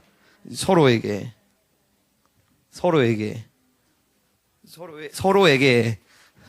하라고, 그치? 큰 소리로. 자, 크게 두 번째. 자, 그렇다면 사람을 두려워하는 자, 그리고 세 번째로는 하나님을 두려워하는 자들로 보도록 하겠습니다. 할렐루야. 자, 사람을 두려워하는 자, 이 사무엘상 21장 1절 한번 보겠습니다. 여기서 이제 아히멜렉이 나와요. 사람을 두려워하는 자에 대한 샘플이 크게 세 사람이 나오죠. 아히멜렉, 도액, 사울. 물론 이제 사울은 너무 할 게 많아서 사울은 이제 좀 빼고 아히멜렉과 이제 도액만 볼 텐데 아히멜렉이 떨어요. 아히멜렉이 왜 떨었을까? 글쎄요, 뭐 여러 가지 이유가 있을 수 있겠죠. 뭔가 불길한 감, 그리고 뭐 다윗에 대한 안 좋은 소식을 들었는데 다윗이 오니까 뭔가 재수없게 엮이지 않을까? 뭐 그럴 수도 있겠지만, 근데 본질적으로 이 아히멜렉의 조상이 누구냐면 바로 엘리 제사장이에요. 여러분 잘 알듯이 사무엘상 첫 번째에서 하나님보다 자식을 더 경외함으로 더 중히 여겼다는 것을 경외하다는 것이죠. 하나님보다 자식을 더 경외함으로, 자식보다 하나님을 더 경외하시기를 바랍니다. 아멘. 자식보다 하나님을 경외해야 되는 것이죠. 그죠? 아멘. 자식을 경외하면 하나님의 말씀보다 자식의 말을 듣게 돼 있어요. 그 누구의 말도 하나님의 말씀보다 경외하면 안 되는 것이죠. 그죠? 아멘입니까? 자, 그 가문에 있었던 제사장의 이 아히멜렉은요. 그건 뭐냐면 이 아히멜렉은 근본적으로 멸망이 결정된 집안 가문 출신이에요. 우리 잘 알다시피 이제 아비아달의 아들이 아히멜렉의 아들이 아비아달인데 이 아비아달이 나중에 열왕기 상에서 솔로몬이 아니라 아도니아를 왕으로 이렇게 하다가 나중에 이제 폐해졌죠. 그럴 때 이제 엘리 제사장에 있을 때 여호와의 말씀이 이루어졌다 이렇게 얘기한단 말이죠. 그 가문적인 뿌리를 가지고 있는 것이 이 아히멜렉이에요. 뭐냐면 멸망이 결정된 집안인 것이죠. 그러니까 뭐냐면 승리가 보장되지 않은 인생은 늘 불안하고 떨게 돼 있어요. 단순히 상황적인 두려움과 이게 아니라 본질적으로 이 아히멜렉 안에는 근본적으로 이 심판에 대한 두려움이 깔려 있단 말이죠. 아멘입니까? 우리에게는 하나님의 의가 주어져 있습니다. 아멘. 궁극적인 승리가 우리에게 주어져 있는 것이에요. 여러분의 인생의 궁극적인 승리를 믿으시기를 바랍니다. 그냥 나는 잘 될 거야. 긍정적 사고가 아니라 하나님과의 현재형의 관계성을 유지하면 그분의 의롭다 하심이 내 안에 들어오면서 평강이 임하게 되어 있어요. 하나님의 나라는 의와 평강과 희락이에요. 그죠? 아멘? 의가 풀어질 때 평강이 임하는 것입니다. 평강은 바로 뭐야? 샬롬. 완전 승리인 것이죠. 하나님의 의가 풀어질 때 평강이 임해요. 그러니까 자신감이 있고 승리에 대한 확정이 있는 것이에요. 왜 하나님의 사람들이 예수님께서 자신을 죽이면서까지, 하나님의 아들이 죽으면서까지 우리에게 의를 주셨음에도 불구하고 왜 의 없이 살아가는 거예요? 의가 없는 그 증거가 뭐예요? 불안하고 두렵고 확증이 없고 미래가 불확실하고 하나님의 의가 없는 모습이에요. 하나님의 의가 없는 모습. 우리는 그렇게 살아가도록 부르심을 받은 자들이 아닙니다. 어떤 상황과 환경 속에서도, 어떤 심한 환란 속에서도 우리를 향한 인생 하나님의 궁극적인 승리를 붙들고 그 환란을 통과할 수 있는 자로 하나님 부르신 것이. 그러니까 자신이 있죠. 담대하죠. 그 자신은 스스로에게 있는 것이 아니라 하나님과의 1대1의 관계성, 영원한 현재이신 하나님으로부터 오는 하나님의 의의 관계를 유지함으로 말미암아 그 궁극적인 승리를 갖게 되는 것이에요. 두려움의 근원적인 뿌리는 하나님의 의의 부재입니다. 하나님의 의가 없이는 심판에 대한 두려움 속에서 살게 되어 있어요. 두려움은 단순히 두려움 자체가 문제가 아니라 내가 세상적 경향성으로 살 때 내 힘, 내 노력, 내 방법, 내 의로 살아가기 때문에 두려움이 있는 것이에요. 세상적 경향성, 바벨론의 욕구로 살기 때문에 이 두려움이 있는 것이죠. 그죠? 그러니까 사역을 해보면 근본적으로 하나님의 의의 관계가 풀어지지 않는 사람은요, 그냥 반드시, 그냥 100% 다 두려움의 영역이 다 잡혀 있어요. 하나님의 의가 풀어지지 않으면요. 하나님과 지금 만남이 이루어지지 않다. 그러면 이 사람의 기본적인 인격의 베이스는 두려움이에요. 기본적으로. 그러니까 율법으로 살아가게 되고 불신으로 살아가게 되고 세상적 경향성으로 살아가게 되는 것이죠. 두려움의 뿌리를 아셔야 돼요. 두려움의 뿌리를요. 그 뿌리는 불신일 수도 있고 잡신일 수도 있고 세상의 율법일 수도 있지만 어쨌든 중요한 건 하나님의 의, 하나님의 약속, 하나님의 보장이었기 때문에 이런 존재로 우리는 하나님 부르신 것이 아니에요. 그죠? 왜 우리가 불안해야 합니까? 두려워하고. 때로 두려움이 올 수 있어요. 그죠? 근데 그거를 하나님과 관계 앞에 나아가면서 이 두려움의 뿌리를 찾아내야 돼요. 사실 대부분 뭐 불신일 수도 있겠지만 세상적 경향성으로부터 오는 두려움이 상당히 많습니다. 바벨론에 사로잡히면 두려워요. 왜냐면 승리가 보장이 안 되기 때문에. 바벨론은 네가 열심히 노력해봐. 너 나한테 증명해봐. 네가 열심히 하고 네가 똑똑하고 네가 잘나고 네가 이쁘고 네가 공부 잘하고 네가 그래야 네가 성공할 수 있으니까. 근데 이게 안 되거든요. 이게요. 그러니까 불안한 거예요. 사람이 두렵고. 하나님의 나라는 그런 게, 하나님의 나라는 야, 하나님께서 모든 것을 이루시고 너를 자녀 삼아 주셨다. 할렐루야. 이 자녀됨의 존재가 절대 없어지지 않는 것이. 그죠? 자녀됨의 존재가. 그러니까 궁극적인 승리가 내 안에 늘 있으니까 그냥 과정 가운데 하나님과 동행하면서 그냥 승리하면서 통과하면서 나아가면 되는 것이. 이 의의 문제. 할렐루야. 의의 문제, 이 영원한 현재역으로 다가오시는 예수님을 날마다 받으시기를 축복합니다. 자, 두 번째 도액인데, 자, 도액은 이제 에돔 사람이면서 사울의 목자장이에요. 이 원어로 보면 아주 권세 있는 자라는 뜻이에요. 권세 있는 자. 목자장이라서 저는 농부 정도로 생각했는데 그게 아니라 상당히 권세 있는 자다. 그러니까 나중에 보면 85명의 제사장을 죽일 때 도액이 일일이 85명을 다 죽인 게 아니라 도액이 거느릴 수 있는 군사들이 있었던 거예요. 그러니까 군사를 거느릴 수 있을 만큼의 어떤 권세가 있는 사람이었어요. 근데 이 사람은 에돔 사람이었죠. 그러니까 암시하는 거예요. 에돔 사람의 것은. 경건한 이스라엘의 본질이 아니다. 그러니까 뭐냐면, 이 도액의 이름의 뜻은 바로 불안, 두려움이라는 뜻이에요. 그러니까 이 사람은 권세 있는 자고 이게 우리가 세상적으로 봤을 때는 굉장히 두려울 게 없어 보이는 사람이에요. 하지만 그 어떤 강력한 사람도, 어떤 재력 있는 사람도, 어떤 능력 있는 사람도, 어떤 힘이 있는 사람도 하나님의 의가 없으면 다 두려워하는 사람들이에요. 아멘입니까? 그러니까 나처럼 이렇게 겉으로 보기에는 비리비리해 보이고 힘도 없어 보이고 돈도 없어 보이고 재력도 없어 보이지만 하나님의 의로 사로잡히면 두려울 게 별로 없습니다. 정말이요. 그러니까 뭐냐면 그거를 내가 힘을 길러가지고 그죠? 내가 힘이 없으니까 그냥 영현아 비리비리 하잖아 너도. 이 힘이 없으니까 내가 검도를 열심히 해가지고 힘을 길러겠자 백날 해봐라 되나 그게 안 된다. 왜냐면 검도를 검도 하지 말라는 거야. 검도 자체를 목사님 무시하는 건 아니야. 근데 중요한 건 그러면 내가 열심히 공부해가지고 능력이 있어서 이렇게 거봐 내가 두고 봐라. 그러면 안 된다는 거지. 그러니까 왕은 상처가 없어야 돼요. 왕은 내가 억압 가운데 있을 때, 무시당할 때, 혹은 이런 불합리한 상황, 억울한 상황 가운데 있을 때, 그거를 상처로 반응하면 안 돼요. 거봐, 내가 두고 봐, 이 새끼야. 내가 나중에 돈 많아봐. 내가 어떤 사람이나 봐봐. 내가 나중에 교회 떵떵 해가서 내가 목회 잘해봐봐. 씨. 이런 마음을 가지면 절대 안 되는 것이죠. 왜냐면 그 사람을 죽이게 되는 거거든요.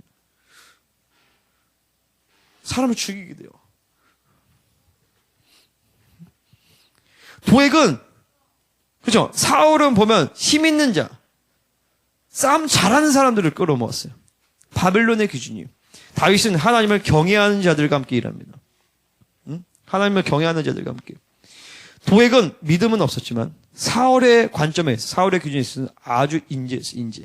딱 인재잖아요. 지금 딱 인재. 자기가 딱 필요할 때 딱 해가지고 여호와의 제사장을 막 찔러 죽이고 자기한테 고발을 딱 하고 얼마나 충성된 사람이에요. 근데 이게 바로 철저하게 바벨론의 자기중심으로 사는 바벨론의 힘을 숭배하는 사람들. 어이 친구들 얘들아 장난치지 말고 자기중심으로 살면 늘 두렵고 불안할 수밖에 없는 것이. 그러니까 당당히 겉으로 보기에는 막 힘 있어 보이고 능력 있어 보이지만 사실은 하나님을 경외하지 않고 사람을 두려워하는 자인 거죠. 그러니까 사울한테 어쨌든 잘 보이려고. 근데 이런 사람들이 또 배신도 잘해 나중에. 사울보다 또 대화에서 또 그 사람들 또 아첨만들. 제가 그 예전에 어떤 영상한테 예전에 박근혜 대통령 있을 때 무슨 이렇게 이렇게 전문가들이랑 회의를 하잖아요. 그래서 정규재 그분이 얘기한 걸 들었는데 다들 이거에 대해서 의견을 얘기해 보시면 거기 있는 사람들 다 지금 우리 대통령이 이렇게 잘해 주셔가지고 우리가 이렇게 막 그런 얘기 하고 다 좋습니다 이렇게 얘기하더래. 또 물어보면 다 또 그렇게 아첨하고 막 그렇게 하는. 근데 이제 이 사람이 뭐 어떻게 생각하세요? 그랬더니 자기는 딱 직언을 했대. 그건 좀 별로고 이렇게 해야 될 것 같습니다. 그러니까 이제 박근혜 대통령이 그게 맞는 것 같다고 그렇게 합시다. 딱 했대요. 근데 딱 끝나고 나서 딱 나왔는데 그 아첨했던 사람들이 와가지고 정말 좋았어요. 막 하면서 그러면서 박근혜 대통령 욕을 막 하더래요. 그건 뭐냐면 인생이 그런 인생이에요. 사실 이 도액 같은 인생들이. 바벨론으로 사는 사람들이 이래요. 권력자 앞에서 막 아첨하고 그랬는데 나중에 뒤에 뭐 또 욕하면서 또 잘한 것들 또 이러니. 이 도액 같은 인생이 도액 이런 사람이지 도액. 으악 하는 도액. 철저하게 바벨론 중심, 자기 중심으로 사는 사람들. 이런 사람들이 굉장히 두려움이 많아요. 성공력에 야망이 자기 야망으로 사는 사람들이. 사람을 두려워하는 자들. 그러니까 여호와의 제사장을 죽이라 했을 때 그냥 하나님을 대한 경외 없이 막 죽여버리죠. 그잖아요. 세진 집사님. 저기 85명의 목회자 집회에 가서 목사님들 죽방을 한 대씩 다 때리고 오세요. 할 수 있겠어요? 못 하잖아요. 못해. 정 집사님 할 수 있겠어요?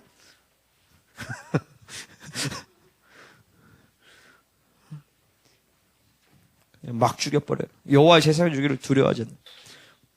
이런 사람은 이제 1000대까지 저주를 받죠. 진짜. 1000대까지 아니지만 3, 4대 몇 대가 저주를 받게 돼 있어요. 하나님을 경외하기 전에 하나님의 사람을 경외합니다. 아까 얘기한 저 교회와 말씀을 경외하게 돼 있어요. 자기 힘을 의지하면 안 돼. 자기 생각과 자기 방법, 목적, 지식, 지혜를 의지하면 안 되는 것이. 우리는 이거를 저도 그렇고 계속 매일같이 기도하면서 하나님. 자, 마지막으로 세 번째. 하나님을 두려워하는 자. 이거 좀 긴데. 어떡하지? 자, 여기 재밌어요. 이제 보겠습니다. 좀 쫙 빼고. 하나님을 두려워하는 자. 다윗에 대한 얘기인데. 자, 다윗이 21장 10절에서 15절에 보면 이제 아기스한테 가죠. 사울을 두려워했다라고 해서 갔다라고 하지만 사실 원어에서는 두려워했다라는 말은 없어요. 이거는 이제 의역이에요. 뒤에서 보면 아기스 앞에서 두려워했다라는 표현이 있어요. 아기스, 그러니까 원어로는 아기스 앞에서 두려워인데 그 앞에라는 그 전치사가 사울 앞에서라는 똑같은 단어. 그래서 이제 두려워라는 말을 그냥 이제 의역해서 갖다 붙인 거예요. 근데 진짜 두려워했던 것 같아요. 사울에 대해서 사울을 두려웠냐 어떻게 모르겠지만 중요한 건 다윗이 이렇게 아기스한테 찾아갈 때 하나님의 음성을 듣고 왔을까요? 안 듣고 왔을까요? 안 듣고 간 거예요. 왜냐면 다윗도 지금 22장에서 보면 되게 정신이 없거든요. 막 요나단이랑 막 울면서 막 너무 서럽게 막 울면서 막 지금 내 인생 이제 어떻게 해야 되나 막 다윗도 그랬어요. 보세요. 하나님의 사람들은 그 자체로 처음부터 만들어진 사람은 없어요. 하나님이 세워가시는 것이. 하나님이 만들어 가시는 것이. 그죠? 여러분 지금 다윗같이 안다 할지라도 좌절하지 마세요. 하나님이 여러분을 다윗처럼 만드실 것입니다. 다윗 같은 하나님의 사랑, 하나님이 만드신, 다윗을 다윗 되게 만드신 하나님께서 우리를 그렇게 만들어 가실 것입니다. 다윗이 왜 굳이 적군에게 갔는지는 알 수가 없어요. 하지만 중요한 건 그가 예상했던 시나리오대로 들어간 건 아니에요. 아마 아기스가 받아줘가지고 야 네가 그래 사울로부터 쫓겨났구나 이러면서 어느 정도 있을 거라고 생각했는지 모르겠지만 이게 지금 보니까 21절에 보면 이제 아기스의 신하들이 와가지고 야 다윗이 그 실질적인 왕입니다. 천천히요 만만히요 그렇게 하지 않았습니까? 그러더니 다윗이 얘기 듣고 심히 두려워하게 됐다는 것이죠. 근데 보세요. 여기서 다윗이 심히 두려운 것은 내가 죽을까봐 두려워한 게 아니에요. 여러분 이걸 잘 아셔야 돼요. 다윗이 심히 두려워한 것은 다윗이 이제서야 내가 하나님의 뜻을 따라 움직인 것이 아니라 내 뜻대로 움직였구나라고 하면서 하나님의 의의 보호막이 걷어진 것을 다윗이 깨닫게 된 것이에요. 하나님의 사람들은 상황과 환경, 죽음 그 자체를 두려워하지 않습니다. 하나님의 사람들은 죽음보다 더 두려워하는 것은 바로 하나님의 의가 없는 것이에요. 왜냐면 하나님의 의가 있다면 죽어도 괜찮아요. 죽어도 영광이기 때문에. 근데 하나님의 의가 없으면 죽으면 개죽음인 거예요. 그게 두려운 거죠. 다윗은 지금 그게 두려운 거예요. 그게. 하나님의 인정하심이 없는 것. 그러니까 우리는 뭐야? 하나님의 의만 붙들어요. 하나님의 뜻만을 고려하기를 바랍니다. 그분의 임재 안에 살아야 돼. 그분의 임재 없는 것이 가장 두려워요. 그분의 의가 풀어지지 않으면 그분의 임재가 없고, 그분의 임재가 없으면 그분의 기름 부으심이 없고, 기름 부으심이 없으면 모든 영적인 통로가 다 막혀버리니까 인생은 그냥 내 수준과 내 방법과 그냥 썩어져가는 종로로 살게 될 수밖에 없다는 것입니다. 근데 중요한 건 여기에만 보면 아히멜렉이나 도액이나 사람을 두려워한 건 똑같은 거예요. 다윗도 사람을 두려워했잖아요. 여기서. 근데 중요한 건 여기서 다윗은 그 순간 하나님을 의지한 거예요. 크게 두려움이 오면서 그 순간에 하나님 도와주세요! 이렇게 한 거죠. 그 순간에 하나님이 도와주신 거예요. 그게 어디서 나오냐? 시편 34편에 보면 내가 여호와께 시편 34편 4절에 내가 여호와께 간구하며 내게 응답하시고 내 모든 두려움에서 나를 건지셨도다라고 얘기한단 말이죠. 나의 모든 두려움에서. 그 모든 두려움의 상황이 아니라 하나님의 의의 부재로 인한 그 두려움에서 나를 건지셨다. 그 뭐냐? 하나님의 의가 그 순간에 확 갱신이 되면서 하나님의 초자연적인 은혜죠. 사실은 초자연적인 하나님의 은혜와 긍휼 가운데서 하나님의 그 순간에 확 건지신 거예요. 그래서 다윗은 이거를 그분이 나를 건지셨다라고 얘기하는 거죠. 그러면서 다윗이 미친 척을 하는데 그의 행동을 변하여라고 이제 행동이라는 단어가 아니에요. 원래는 원어에는요. 뭐가 변하냐? 그의 센스가 변하여. 그의 지각이 갑자기 딱 변한 거예요. 뭐냐면 다윗이 계산해가지고 내가 미친 척을 해서 벗어나야겠다 한 게 아니라 하나님의 영이 그를 확 덮쳐서 순간 자기도 모르게 미친 연기가 나온 거예요. 미친 연기가. 그러니까 이런 거죠. 그러니까 갑자기 미친 거예요, 자기가. 미쳤는데 지각에 명철함이 그대로 있는 거예요. 이게 무슨 말인지 아시겠어요? 뭔가 자기가 하나님의 영에 의해서 뭔가 이끌려서 미친 메소드 연기를 했는데 근데 실제적으로 뭔가 미친 거예요, 진짜로. 왜냐면 이 속을 정도로 다윗이 뭐 연기 학원을 다닌 건 아니잖아요. 그 순간에 하나님의 영이 확 임하면서 제가 옛날에 연극을 제가 대학교 다닐 때 해봤기 때문에 이게 무슨 말인지 알아요. 구속 연극을 하는데 갑자기 하나님의 영이 확 임하는데 와, 나 깜짝 놀랐어. 연기를 너무 잘해가지고. 그래서 아니 진짜로 연기를 그렇게 잘하지 못하거든요. 하나님의 영이 갑자기 확 임하는데 막 두렵고 떨리면서 막 몸이 부들부들 떨리면서 그 죄 막 이런 것들을 하는데 내 친구들이 와, 나 너 연기 그렇게 잘하는지 몰랐다고. 근데 나도 몰랐어. 근데 나중에 알고 보니까 하나님의 영이 그 순간에 확 임한 거예요. 그 구속 연기를 할 때. 이런 것처럼 다윗한테 갑자기 하나님의 영이 확 임하면서 순간 미친 연기를 기가 막히게 하게 된 거예요. 다윗은 이것을 보고 여호와께서 내게 응답하셔서 나를 모든 두려움에서 건지셨다라고 얘기하는 것이죠. 그러니까 인간적으로 보면 수치스러운 일이잖아요. 막 수염 질질 흘리면서 내가 한 나라의 왕으로서 취대받았던 사람인데 다윗은 이것을 전혀 수치스러워하지 않아요. 시편 34편 5절에서 보면 그들이 주를 악마하고 광채를 되었으니 그들의 얼굴은 부끄럽지 아니하리로다. 그러니까 다윗의 관점에서 부끄럽지 않은 것은 이런 수치스러운 일을 당하거나 하는 게 아니라 하나님의 의를 받아들이냐 받아들이지 못하냐. 받아들이지 못했다라면 수치인 거예요.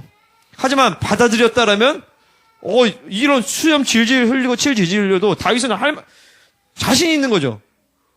하나님의 의이기 때문에. 그죠? 할렐루야? 그러니까 때로는 우리가 막 연단 가운데 돈이 없을 수도 있고 옷도 거지같이 입을 수도 있고 사람들에게 무시받을 수 있고 억압당할 수도 있고 그럴 수 있지만 하나님의 의가 분명하면 전혀 그건 수치스러운 것이 아니에요. 제가 우리 얼마 전에 우리 아내랑 우리 이순재 쌤이 애기 봐줘가지고 한번 우리 아내랑 저기 놀러 갔었는데 거기서 이제 밥 먹으러 거기 마트 같은 데 갔었는데 패스가 없다고 내쫓더라고요. 내쫓김을 당했어요. 이건 기분 나쁘잖아요. 근데 그 순간에 하나님이 말씀하시는 건 뭐냐면 그럴 때 약간 기분 나쁘고 억압을 받을 수 있고 그런 상황에서 하나님의 의가 있을 때 그것은 하나님이 우리를 축복하시는 통로로 사용하세요. 늘. 그래서 그때 처량하게 스타르키에서 맛있는 초밥을 도시락을 사가지고 먹었죠. 근데 그건 진짜 감사해요. 근데 그렇게 때로는 부당한 대우를 받을 때 하나님의 의 가운데서 부당한 대우를 받을 때 하나님의 것을 우리를 축복하는 통로로 사용하세요. 다윗은 그런 거를 잘하는 거예요. 그래서 이렇게 얘기하죠. 이 곤고한 자가 부르짖음에 여호와께서 들으시고 그의 모든 환난에서 구원하셨도다. 그러니까 이게 지금 겨우겨우 미치광이 취급을 받아서 겨우겨우 구원받은 그런 사람의 고백이 아닌 거죠. 그래서 여호와의 처소가 그를 경외하는 자를 둘러 진치고 얘들아 니네 뭐하니? 야 니네 말씀 적으라 했지 누가 그림 그리라 했어? 말씀 적으라 했잖아. 말씀 적다 말고. 자 8절에 너희는 여호와의 선하심을 맛보아할지어다 그에게 편한 자 복이 있다. 그러니까 하나님을 경외하는 자는 환경적 환란에서 벗어난 것보다 하나님의 의의 문제가 해결된 것을 훨씬 더 기뻐하는 거예요. 그러면서 다윗이 이렇게 보면 하나님의 선하심을 맛보아할지어다. 그죠? 자신의 연약함과 불순종으로 인하여서 어떻게 보면 합법적으로 자기가 죽을 수도 있는 상황이었는데 하나님의 긍휼하심과 그분의 선하심으로 말미암아 자신이 그냥 구출을 받았어요. 하나님의 생명을 받았는데. 그래서 다윗은 하나님의 선하심 맛보아할지어다. 더 나아가서 뭐라면 하나님의 경외하는 자에게 모든 좋은 것으로 채워주신다라고 얘기하는 것입니다. 여전히 자신의 상황에서 그러니까 모든 것을 다 잃었어. 다윗은 자신의 지위, 심지어 아내, 가정, 모든 터전, 모든 것을 다 나라도 다 잃었는데도 불구하고 그 선하신 하나님을 맛보니까 거기서 하나님은 나에게 모든 좋은 것을 다 충만하게 채워주신다는 거죠. 그죠? 이게 늘 있어요. 환경적으로 뭐가 있건 없건 그건 중요하지 않아요. 하나님의 나라만이 우리의 10년간에 임하면 모든 것이 다 문제가 되지 않잖아요. 그죠? 우리 다 경험해 본 거잖아요. 그잖아요. 막말로 여러분이 지금 이 시대에 집이 어떻고 차가 없었고 막말로 100년 전에는 다 차 없었어요. 100년 전에는 다 세탁기도 없었어요. 다 없었단 말이죠. 그죠? 근데 그 사람은 그들 중에서 행복한 사람들이죠. 그게 뭐냐면 우리가 속고 있는 게 너무나도 많아요. 우리는 지금 이 대한민국 역사 가운데 가장 풍성한 시대에 살고 있단 말이죠. 우리 요즘에 애들이 세상이 부당하고 그래가지고 애들도 안 나고 결혼 안 하고 내가 그런 얘기 했어요. 야, 이 세상은 대한민국, 이 한반도는 늘 불평등했어. 늘 가난했어. 늘 차별이 있었어. 지금 그래도 제일 차별이 없는 세상에 우리 살고 있는 거다. 가장 평등한 세상에 우리 살고 있는 것이요. 그죠? 중요한 건 사상의 문제고 생각과 영의 문제지. 그렇잖아요. 과거 우리 사모님 사셨던 데는 젊었어요. 이거 지금 우리가 누리는 풍요는 전혀 없었죠. 그죠? 근데 뭐가 없어서 불행하다. 뭐가 없어서 힘들다. 이건 다 거짓말이에요. 그러니까 다 속고 있는 거죠, 우리가. 100년 전엔 다 없었는데 벌써 그게요. 그러니까 문제는 문제 자체가 아니라 환난 자체가 문제가 아니라 하나님을 경외함이 아닌 상황과 사람을 두려움으로 내가 선택한 것들, 그것이 열매가 맺었는데 그게 이제 두려운 거죠. 시편 34편 9절 10절에 너희 성도들아 얘기했죠. 쭉 나오고. 그래서 다윗은 시편 34편에 이 하나님의 계시를 통하여서 아둘람굴 사람들을 수용할 수 있는 준비가 되는 것이죠. 그러니까 아둘람굴 사람들은 그러니까 남은 자들이에요. 환난 당한 자, 억압받은 자, 쫓겨난 자, 빚진 자들, 경제적 빈곤과 구조적인 빈곤 가운데 처해진 자들, 사울의 학정과 이런 사울의 잘못된 억압 가운데 살면서 힘들게 사는 사람들이란 말이죠. 이런 사람들은 필연적으로 분노가 많아요. 원망, 불평, 절망, 분노. 다윗 장군이 이제 우리 같이 나라를 세워서 사울부터 죽이고 새롭게 시작합시다 이럴 수 있잖아요. 근데 다윗은 그 상황에서 다윗이 신학적 결론이 뭐냐면은 이런 거죠. 의인은 고난을 당한다. 그 악인 때문이 아니라 의인은 고난을 받게 되어 있다라는 것이죠. 의인은 고난을 하는데 그 고난을 통해서 하나님은 의인을 건지신다. 그리고 하나님은 그 고난 가운데서 의인에게 최고의 것들로 허락하신다. 아주 풍성한 것들로 주신다라는 것입니다. 그리고 세 번째로는 뭐냐면 여기 나와요. 악인은 악으로 멸망할 것이다. 10편 34편 21절. 악이 악인을 죽일 것이라. 악인 악으로 죽입니다. 그러니까 다윗은 이렇게 얘기하는 거예요. 아둘람 사람들이요. 여러분 억울해하지 마십시오. 사울을 탓하지 마세요. 여러분의 환경을 탓하지 마세요. 여러분의 진정한 의인이라면 하나님을 경외하는 자라면 하나님께서 모든 좋은 곳으로 인도하실 것입니다. 사울 정부의 악함을 논하기 전에 우리랑 비슷하죠. 문재인 정부의 악함을 논하기 전에 여호와의 선하심을 맛보아하시기를 바랍니다. 악인은 어차피 자기 악으로 인해 죽을 것입니다. 문제는 이것입니다. 당신들은 진정 의인입니까? 당신들은 진정 하나님을 경외하는 자입니까? 당신들은 진정 하나님의 선을 기대하는 자들입니까? 여호와를 경외하는 자입니까? 진정 여호와를 경외함으로 악을 버리고 선을 행하는 자입니까? 만약 그랬다면 여호와의 눈과 귀가 여러분을 향했을 것입니다. 만약 그렇지 않았다면 여러분 저와 함께 회개하십시다. 나도 그런 줄 알았는데 그게 아니더군요. 저와 함께 회개합시다. 그러면서 회개하면서 그러죠. 그리고 여호와께 돌아갑시다. 우리가 여호와의 참된 종이 됩시다. 그리고 그분의 음성을 듣는 참된 여호와를 경외하는 자들이 됩시다. 그러면서 아둘람굴의 부흥이 임하기 시작한 거예요. 시편 34편의 시작이 없었다면 다윗이 이 시간을 통하여서 사람을 두려워했다가 하나님을 두려워하는 자로 변하지 않았다면 다윗은 아둘람굴 사람들을 품을 수가 없어요. 우리 교회도 마찬가지예요. 이제 앞으로 우리 교회도 아둘람굴 사람들 같은 사람들이 많이 옵니다. 이 하나님은 꼭 준비되고 막 나이스한 사람들이 아니라 이 아둘람굴 같이 깨지고 박살나고 거지 같은 사람들을 보내세요. 그죠? 힘든 사람들. 왜냐면 이 사람들이 남은 자들이에요. 바벨론의 대세에서 들어가 있는 사람들은 예수 믿기가 참 쉽지가 않아요. 근데 중요한 건 깨지고 박살나기 때문에 남은 자가 아니라 거기서 여호와를 경외한 줄을 가져야 되는 것이죠.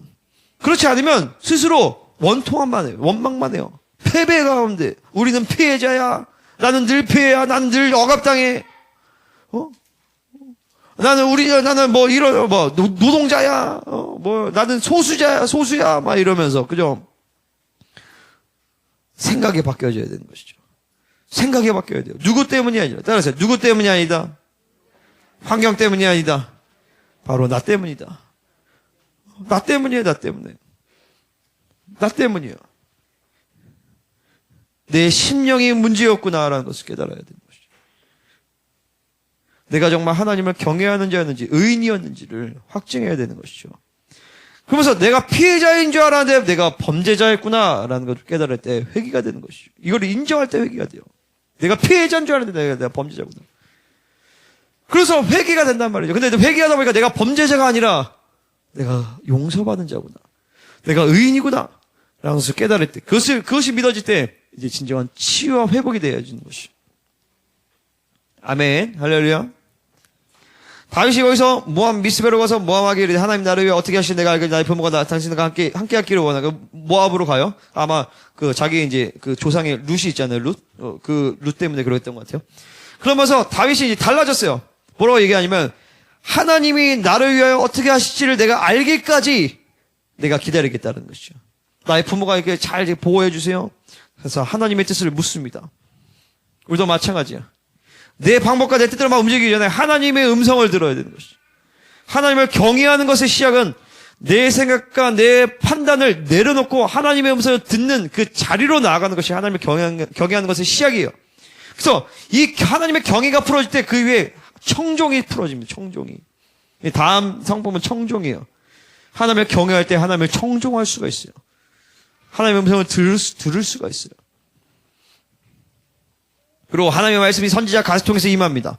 너는 이 요새에 있지 말고 떠나 유다 땅으로 들어가라. 아이고, 하나님의 말씀이 좀 좋게 들었으면 좋았을 텐데, 하나님의 말씀이 이제 13년 동안 광야 생활에 되는 그 문을 열게 되는 것이죠. 때로는 하나님의 음성이 의로하고 축복을 주고 막 행복하게 하고 기뻐 그렇게 하기도 하지만, 때로는 하나님의 음성이 의로하고 고난을 줄 때가 있어요. 광야로 이끌 때가 있습니다. 예수님처럼 광야로 성령께서 이끄실 때가 있어요. 그때 하나님의 음성을 듣는 것이 하나님을 경외하는 것이죠. 기록된 하나님의 말씀, 선포된 하나님의 말씀, 성령의 음성에 순종해야 하는 것입니다. 여러분, 우리는 불순종할 권리가 없어요. 그죠? 불순종할 때 사실은 물론 때로 하나님이 우리의 인격을 존중하기 때문에 우리에게 선택권을 주시는 영역들이 있어요. 근데 그게 아니라 하나님의 명령이고 하나님의 뜻인데 우리가 불순종할 때 있잖아요. 근데 우리는 불순종할 수 있는 권리가 있다고 착각해요. 사실 불순종할 수 있는 권리는 없는 거예요. 불순종을 할 때에는 오로지 그거에 대해서는 심판만이 준비되어 있는 거죠. 있는 거죠, 사실은요. 그 심판이 즉각 이루어지지 않았을 뿐이지만 하나님의 말씀에는 무조건 순종밖에 없는 것이. 자, 이제 말씀 뵙겠습니다. 자, 따라 하나님, 여호와를 경외하는 영을 주소서. 여호와를 경외하는 영을 부어 주시옵소서. 여호와를 경외하는 심령이 되게 하여 주시옵소서. 여호와를 경외하는 자가 되게 하소서.